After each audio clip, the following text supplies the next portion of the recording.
दन दन ये एनिमे इस सीजन की बेस्ट एनिमे में से एक है जो हमें एक बहुत ही बड़ी क्लिफ हैंगर में छोड़ के ख़त्म हो गया और बहुत सारे सवाल छोड़ के चला गया, जैसे कि उस अजीब से रूम में क्या है और सबसे बड़ी सवाल हमारे मोमो का क्या होगा। वहाँ वो अपनी पावर भी यूज़ नहीं कर पा रही थी। तो इस वीडियो में हम आगे की कहानी जानेंगे। इस वीडियो में स्पॉइलर होने वाला है, तो आप लोगों को मैं वार्निंग दे चुका हूँ।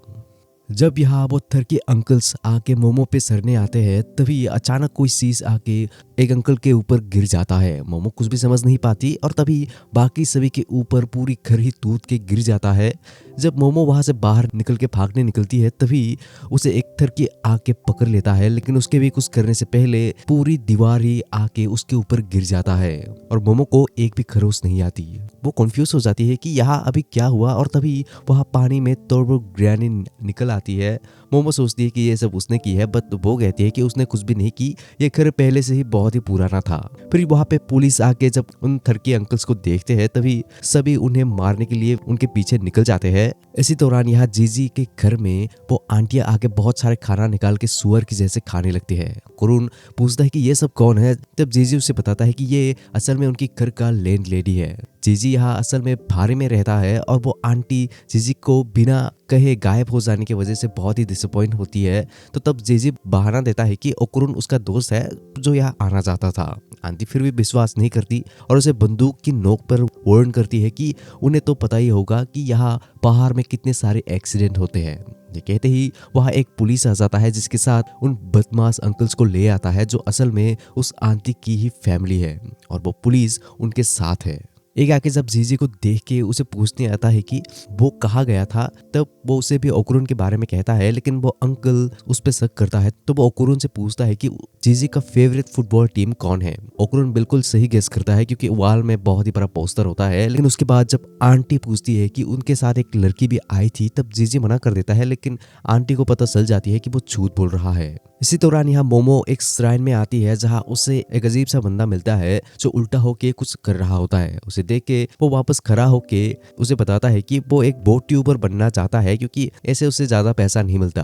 फिर जब वो मोमो को सुसिनो को दिखाता है, तब वो बहुत ही डिसअपॉइंट हो जाती है, क्योंकि वो बस एक सांप की खाल होती है। जिसके बाद वो फ्रीज मोमो को इस जगह के पास के बारे में बताता है कि कैसे यहाँ के लोग विश्वास करते थे कि बहुत ही बड़ा सांप उन्हें वोल्केनो से बचा रहा है।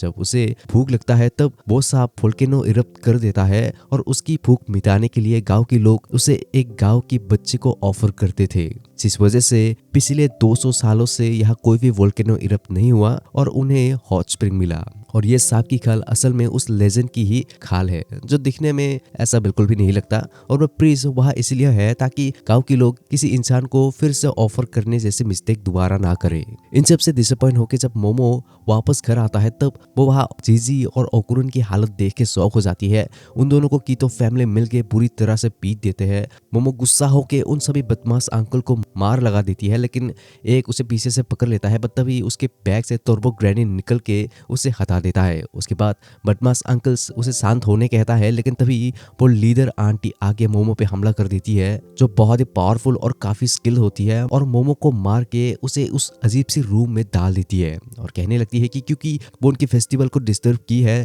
तो इसका मतलब वो गांव को खत्म करने आई है, जो वो लोग होने नहीं देंगे। मोमो पूछती है कि वो होती कौन है ये कहने वाली, तो तब वो बताती है कि वो सभी कीतो फैमिली है जो जेनरेशन से गांव की रक्षा कर रहे हैं ग्रेट सर्पेंट को पिछले 200 सालों से ऑफरिंग करके। इसीलिए वोल्केनो नहीं पत रहा और उन्हें हॉट स्प्रिंग मिला। अगर वो लोग यहाँ नहीं होते तो ये गांव अब तक एक मैग्मा बन चुका होता। और वो सभी यहाँ इस घर में लोगों को बुला के उन्हें ऑफर करते हैं। तो तब मोहम्मद समझ जाती है कि जीजी की फैमिली को उन्हें ग्रेट सर्पेंट को ऑफर कर दी है, और वो सभी लकी है कि उन्हें वो सब उनके घर में मिला, क्योंकि उनके पास कोई ऑफर करने के लिए नहीं था। ये कहते ही मोमो के पैरों से जमीन खिसकने लगती है और उसके आसपास अजीब सी चीज आ जाती है। मोमो अपने पावर से बाहर निकलने की कोशिश करती है, लेकिन कोतो फैमिली उसे वापस मार के अंदर डाल देती है। बट तभी ओकुरुन और जीजी पीछे से आके बाकी सबको भी हमला करके अंदर ले आते हैं। ओकुरुन मोमो को अपने हाथ देता है, लेकिन वो उसे ऊपर नहीं ला पाता और तभी वो सभी एक साथ अंदर किसी अजीब सी जगह में आ जाते हैं जहाँ बहुत सारे घर होते हैं। वहाँ जीजी लटका हुआ होता है। जब मोमो उसे अपनी पावर से पकड़ने की कोशिश करती है तभी वो नीचे गिर जाता है, लेकिन वो किसी अजीब सी शीश में गिरता है और तभी वो सभी उस बड़े से सांप को देखते हैं जिसके बारे में कीतो फैमिली बात कर रहा था। मोमो जीजी को अपने पास ले आती है और टर्बो ग्रैनी उसे देखते ही कहती है कुरागार, लेकिन ओकुरुन बताता है कि ये एक मंगोलियन डेथ वर्म है, लेकिन ये सिर्फ गोबी डिजर्ट में ही पाया जाता है और ये बस 1 से 2 मीटर लंबे होते हैं। उसने आज तक कभी भी इतने लंबे और बड़े डेथ वर्म के बारे में नहीं सुना था। इसका मतलब पिछले 200 सालों से कीतो फैमिली एक डेथ वर्म को ऑफरिंग कर रहा है। ये कहते ही कीतो फैमिली वहां नाचने लगते हैं और उन तीनों को खाने देते हैं, लेकिन डेथ वर्म सीधा उन पे ही हमला कर देता है और फिर सारे घर को घेर लेता है। इसे देखते ही जीजी दोनों को अंदर आने कहते हैं। दोनों अंदर तो आ जाते हैं, मगर तभी ओकुरुन और मोमो दोनों को कुछ हो जाता है। ओकुरुन खुद को ही मारने की कोशिश करने लगता है। जीजी उसे पकड़ लेता है और तभी वो कुछ नोटिस करता है और ओकुरुन और मोमो दोनों को पकड़ के वहां से ले जाते हैं जहां डेथ वर्म आगे उन पे हमला कर देता है। जिसके बाद वो नोटिस करता है कि डेथ वर्म साउंड से पता लगाता है कि वो लोग कहाँ है, लेकिन वो उनकी बातों पे रिएक्ट नहीं करता। तो इसका मतलब वो वॉल में होने वाले साउंड को नोटिस करता है। लेकिन यहाँ ओकुरुन खुद को ही मारने की कोशिश करने लगता है। जीजी उसे रोकने जाता है, लेकिन ओकुरुन उसे खुद को मारने से रोकने से मना करता है। तब जीजी याद करता है कि कैसे ओकुरुन के जैसे उसके पेरेंट्स ने भी उसकी तरह मरने की कोशिश कर रहा था। यहाँ सिर्फ वही नहीं, मोमो भी ये करनी शुरू कर देती है, लेकिन टर्बो ग्रैनी की वजह से वो बच जाती है। जिसके बाद ही जीजी किसी तरह से उन दोनों को बांध के रोक लेता है। उसके बाद टर्बो ग्रैनी उसे बताती है कि ये सब उस डेड वर्म की वजह से हो रहा है और यही वजह है कि उसके पेरेंट्स हमेशा मरने की कोशिश कर रहे थे। लेकिन जीजी समझ नहीं पाता कि ये सब उसे क्यों इफेक्ट नहीं कर रहा। तब ग्रैनी उसे कुछ कहने निकलती है, मगर तभी मोमो अपने पावर से खुद को कांच के टुकड़ों से हमला कर देती है, जहाँ जीजी खुद को ही चोट पहुंचा के उसे रोक लेता है। जिससे वो लोग बच तो जाते हैं, लेकिन मोमो फिर से मरने निकलती है और जीजी फिर से उसे बचा के सभी को वहां से भगा के ले जाते हैं। लेकिन वो जितना भी भाग ले वो डेथ वर्म से नहीं भाग पाता और जब उसके पास कोई रास्ता नहीं होता तभी जीजी के आगे डेथ वर्म निकल आता है। जीजी कहता है कि तुम वही हो। तभी अचानक वहाँ मोमो और ओकुरुन ठीक हो जाता है। जब वो अजीब सी चीज उनकी तरफ देखता है तभी टर्बो ग्रैनी उन्हें उसकी तरफ देखने से मना करती है, क्योंकि वो इविल आई है जिसका नजर लोगों को अपने आप को मरने में मजबूर कर देता है, जो डेथ वर्म की वेव जैसे सेम है। और क्योंकि दोनों एक दूसरे के आमने सामने हैं तो दोनों की वेव एक दूसरे को कैंसिल कर रहे होते हैं।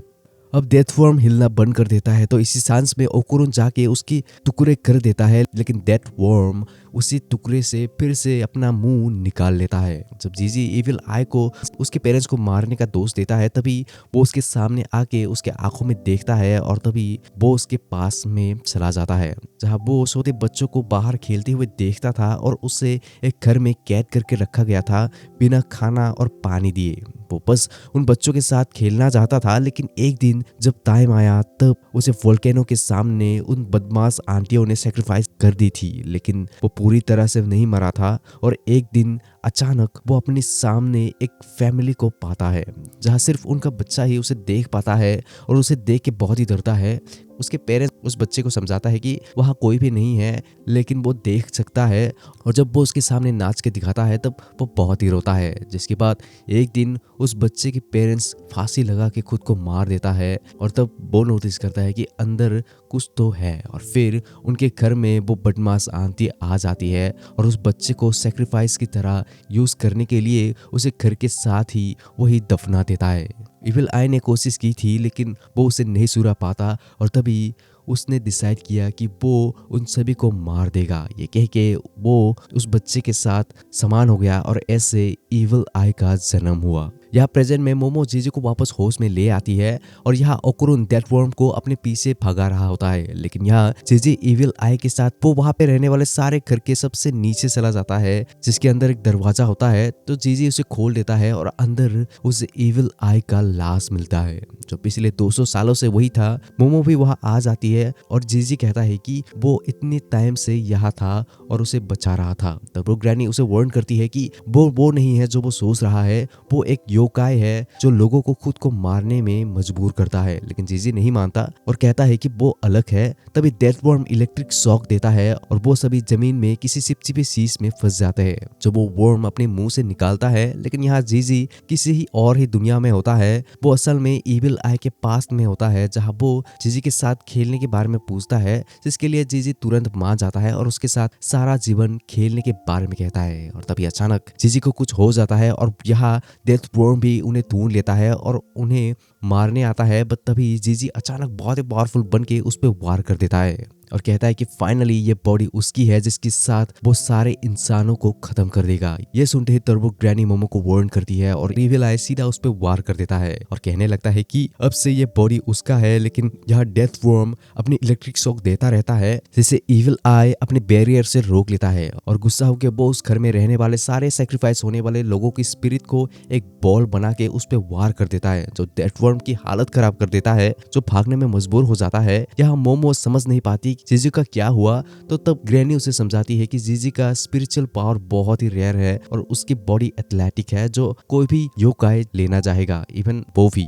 लेकिन जीजी स्कूल में ऐसा बिल्कुल भी नहीं था। बट ग्रैनी बताती है कि सभी की स्पिरिट पावर अलग होता है और उसे भी तो उसकी पावर अभी भी मिली है, जिसके बाद वो उसे तैयार होने कहती है क्योंकि अब जीजी उनके साइड नहीं रहा। ये कहते ही इविल आई उस पे बॉल से हमला कर देता है जिसे मोमो रोक तो लेती है, लेकिन इविल आई नीचे से आके उस पे वार कर देता है। जैसे ही वो बॉल से उसे वार करने निकलता है तभी एम वक्त पर ओकुरुन उसे बचाने आ जाता है। मोमो के वजह से ओकुरुन उसे वहां लड़ नहीं पाता और उसे बस वहां से लेके भाग जाता है। बाहर आके वो लोग देखते हैं कि डेथ वर्म वहां हवा में ही अपने पॉइजन स्प्रेड कर रहा है। अगर वो लोग यहाँ से नहीं निकल पाए तो उनका काम तमाम हो जाएगा, लेकिन दरवाजा बहुत ही ऊपर होता है। मोमो पूछती है कि वर्म का वीकनेस क्या है, तो ओकुरुन बताता है सनलाइट और थोड़ी साइंस की ज्ञान देता है। लेकिन वो लोग इतने बड़े चीज को बाहर कैसे निकालेंगे? अब सारी चीजें देख के ओकुरुन मोमो को पहले बाहर जाने कहता है। पहले वो मना करती है, लेकिन ओकुरुन उसे समझाता है कि अगर वो बाहर चली गई तो वो उन्हें बाहर जाने के लिए कुछ ऊपर से फेंक सकती है, लेकिन फिर भी वो लोग जीजी को कैसे बचाएंगे? तो ओकुरुन ठान लेता है कि वो उसे हैंडल करेगा। ये सुन के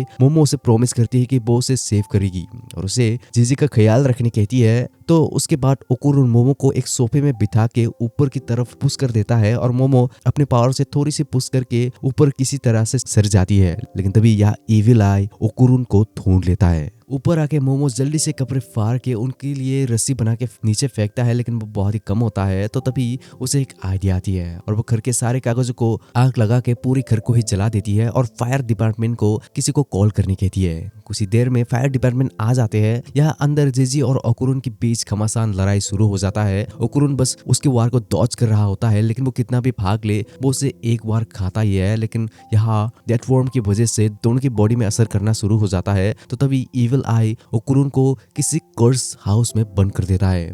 फिर वो खुद भी अंदर जाके उसे मार लगाने लगता है क्योंकि ओकुरुन अब वहां से नहीं निकल सकता। लेकिन यहाँ वो एक गलती कर देता है, वो उसके बाद मोमो को मारने के बारे में कहता है। अब ये सुन के ओकुरुन गुस्सा होके उसे पकड़ लेता है और कहता है कि उसने 3 गलतियां की। पहला, उसने मोमो को चोट पहुंचाया। दूसरा, उसने उसकी दोस्त को छीन ली। ये कह के वो उसे 1 2 3 4 करके 20 बार तक ऊपर नीचे करके मार मार के उसकी कर्स हाउस को तोड़ के उसे बाहर निकाल देता है। और फिर तीसरा रीजन बताता है कि उसने उसे गुस्सा दिलाया। लेकिन ये कहते ही ओकुरुन की पावर खत्म हो जाता है और वो वही बेहोश हो जाता है। लेकिन ओकुरुन ज्यादा देर तक ऐसा नहीं रहता और किसी तरह से खड़ा होकर जीजी को वहां से पहले साइड कराता है। इसी दौरान यहाँ टर्बो ग्रैनी वही चिपचिपे शीश में फंसी हुई होती है। जब वो चिल्लाने लगती है तभी ओकुरुन उसे बचाने आ जाता है, लेकिन वो उसे बचाने के बजाय और भी बुरी तरह से फंसा देता है। यहाँ बाहर फायर डिपार्टमेंट के लोग आके घर में पानी डालने लगते हैं। तभी पुलिस आके जब मॉम से पूछता है कि क्या उसी ने फायर शुरू की है, तो वो जवाब देती है हाँ उसने की है और फिर वो बजाव कहने निकलती है। लेकिन तभी पुलिस उसे पकड़ के वहां से ले जाने लगते हैं और यहाँ सूरज भी ढलने वाला होता है। लेकिन तभी वहाँ बहुत जोर का भूकंप आ जाता है जो बढ़ता ही रहता है। फिर ऐसे करते करते वहाँ अंदर से डेथ वर्म बाहर निकल आता है। उसे देखते ही सभी भागना शुरू कर देते हैं। डेथ वर्म इसीलिए बाहर निकल आता है क्योंकि जब बारिश के अगले दिन जमीन में पानी भर जाता है तब डेथ वर्म्स सांस नहीं ले पाते और वो लोग बाहर आ जाते हैं और बाहर निकल के धूप की वजह से वो लोग मर जाते हैं। ये बात मोमो को जीजी ने बचपन में कहा था। डेथ वर्म बाहर निकलते ही सूरज की रोशनी से उसकी स्किन लेकिन फटने लगता है तो वो घर में छुप जाता है। लेकिन उसे देख के मोमो फायर डिपार्टमेंट की एक कार को ही लेके उसकी तरफ फेंक के मार देती है। उसके बाद डेथ वर्म हिलना बंद कर देता है तो मोमो उसे देखने जाती है। तभी वो अचानक खिलता है और अपने अंदर से उल्टी करके की तो फैमिली को बाहर निकाल देता है जो जिंदा होते हैं। आंटी मोमो पे गुस्सा होके चिल्लाने लगती है उसने ग्रेट शार्पेन को बाहर निकाल के मार दिया। लेकिन मोमो कहती है कि वो चीज कोई ग्रेट शार्पेन नहीं है। ये कहते ही वहां और एक भूकंप आ जाता है और इस बार वोल्केनो फट जाता है। तब आंटी कहती है कि देखा, उसने उससे कही थी ना कि अगर उन्होंने सेक्रीफाइस करना बंद कर दिया तो वोल्केनो फट जाएगा, तो अब वो इसे कैसे ठीक करेगा। इसी वजह से गांव के सारे लोग वहां से निकल जाते हैं। आंटी कहती रहती है कि dragon rising heaven rainbow cast करेगा और पहाड़ का गुस्सा पूरे गांव को अपने अंदर संभालेगा। अब वो इसे कैसे फिक्स करेगा। तब मोमो फिर से कहती है कि ये सच नहीं है, dragon rising into the haven natural fountain है जो वोल्केनो इरप्ट होने की वजह से निकलते हैं। लोग डर की वजह से विश्वास किया कि उन्हें ह्यूमन सेक्रीफाइस जैसे काम करना पड़ेगा, लेकिन अब वो यहाँ है ये सब रोकने के लिए। ये कह के वो डेथ वर्म की पूंछ को पकड़ के पहाड़ के नीचे फेंक देती है और उसे शहर के बीच में से ले जाके वाटर फाउंटेन में डाल देती है। फिर वो वापस आके वर्म के मुंह से पानी निकल के सीधा लावा में मारती है। वर्म के अंदर की जो लावा को रोक तो लेता है, लेकिन इस वजह से पूरी एरिया ही मैग्मा से भी खतरनाक हो जाता है और तभी वहाँ की तो फैमिली उसे रोकने आ जाते हैं। जब वो सभी मोमो पे हमला करने जाते हैं तभी वहाँ श्राइन की प्रीस्ट आके उन्हें मार लगा देता है और कहता है कि उसके मास्टर जो मोमो की ग्रैनी है उसने उसे कॉल करके कहा था कि वहाँ 2 लड़का और एक लड़की जा रही है। उसे नहीं पता था कि वो था, तो वो यहाँ उनकी मदद करने आया है। ये कह के वो कीतो फैमिली को अकेले ही लड़के मोमो को अपना काम करने देता है। तो वो डेड वर्म की मुंह को लेके पानी फिर से मारने लगता है, लेकिन वर्म की बॉडी फट जाता है और तभी वहाँ इविल आई आके उन सभी पे हमला कर देता है और आंटी की हाथ को भी तोड़ देता है। जब वो उसे मारने निकलता है तभी मोमो उसे बचा लेती है, जिसके बाद वो प्रीस्ट आके उसे मार लगा देता है, लेकिन वो उसके सामने कुछ भी नहीं होता। और जब इविल आई उसे भी मारने निकलता है तभी मोमो उसे भी किसी तरह से बचा लेता है। इससे गुस्सा होके इविल आई मोमो को ही पहले मारने के बारे में कहता है, लेकिन यहाँ मोमो ओकुरुन के लिए परेशान होती है, मगर इविल आई कहता है कि अभी वो सिर्फ ये कहना चाहता है कि वो भूखा है। प्रीस्ट भी कहता है कि वो उनसे बहुत ही पावरफुल है और आंटी अभी भी उन्हें दोस्त दे रही होती है। तो मोमो कहती है कि अभी इन सब के लिए टाइम नहीं है और तभी इविल आई उन पे हमला कर देता है। तो वो तीनों लड़ने के लिए तैयार हो जाते हैं। इविल आई अकेले उन तीनों पे भारी पड़ता है, लेकिन मोमो की वजह से उन्हें थोड़ी मदद होता है, मगर इविल आई अपने बॉल से उसकी इनविजिबल हाथ को तोड़ देता है।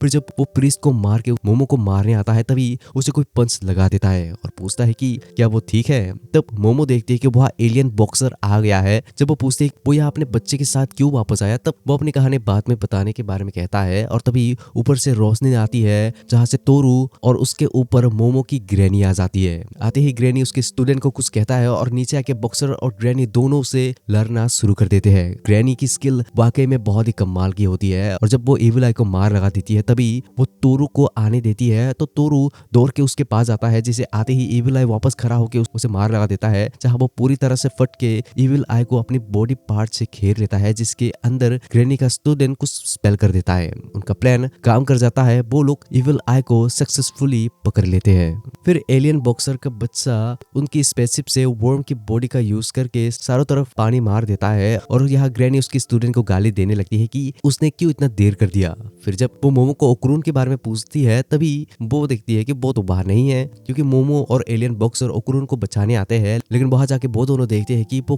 गड्ढा तो मैग्मा से भर गया है। वहां ओकुरुन का नामो निशान नहीं होता। मोमो हार नहीं मानती और अंदर जाने निकलती है, लेकिन एलियन उसे मना करता है, बट वो नहीं मानती और तभी वहाँ एलियन का बेटा आके उन्हें कहता है कि वो लाइट को मैग्मा में डाल सकता है, उसे वहां जाने की कोई जरूरत नहीं। तो मोमो उसे जल्दी करने देती है। एलियन का बेटा अंदर से एक बड़ा सा गोला निकाल के ले आता है, उसे देखते ही मोमो उसे खोल देता है जो बहुत ही गर्म होता है और वही अंदर ओकुरुन और टर्बो ग्रैनी होती है। फिर वो उसे बताता है कि कैसे ग्रैनी की मदद से उन्होंने डेथ वर्म की प्रिज्म से एक रूम बना लिया था ताकि अंदर लावा ना आ सके। और बाहर आते ही ओकुरुन जेजी के बारे में पूछता है तो मोमो उसे बाहर की कहानी बताती है। तभी ओकुरुन के पैर फंस के वो मोमो के ऊपर गिर जाती है तो बंदा बहुत ही शर्मा जाता है, लेकिन मोमो उसे गले लगा लेती है और उसे माफी मांगती है कि उससे बचाने के लिए उसने कुछ भी नहीं कर पाई और वो खुश है कि वो अभी जिंदा है। इन सब के बाद वो सभी वापस आके इविल आई को बाहर निकालने के लिए प्रे करते हैं, लेकिन कुछ भी नहीं होता। तो वो सभी मिलके खाना खाना शुरू कर देते हैं, जहाँ एलियन